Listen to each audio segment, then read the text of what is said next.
gotta put on a good show.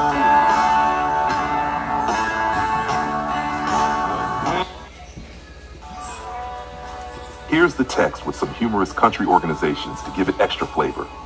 Poserxposer, the John Lee story. Now y'all ever heard of John Lee? Well, if you ain't, don't feel too bad.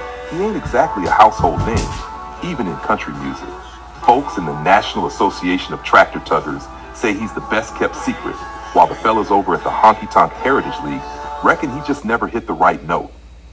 But was he a poser or just a country singer who never quite made it? That's what we're here to figure out. Scene 1, the rise and the hype. John Lee came onto the scene like a squirrel at a Sunday picnic, quick, eager, but leaving folks wondering where he came from. Now the boot-scooting Hall of Legends had its eyes on him from day one, saying he had that voice like a smooth shot of moonshine. But here's the kicker. John sang about heartbreak, but word is, he never had his heart broke. Sang about farming, but the only crops he ever tended were the ones on his windowsill. He sure did sound like he knew the country life though. Scene 2, the reality check. Now let's get this straight. John Lee wasn't no complete fake. He wasn't trying to fool nobody. He wrote his songs and played them himself, and there's something to be said for that. But if you ask the Country Critter Rodeo Committee, they tell you there was something missing. He didn't have that grit, you know? Them boots never really got dirty.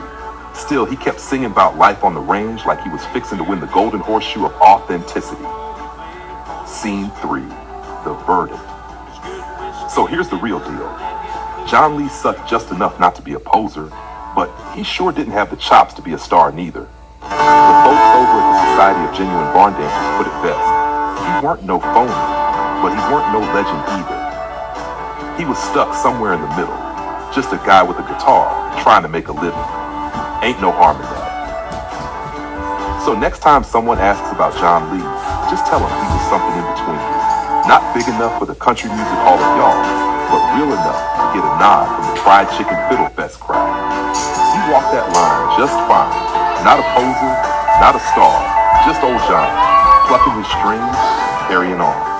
This version spices it up with some fictional but believable country organizations to add a fun touch to the narration.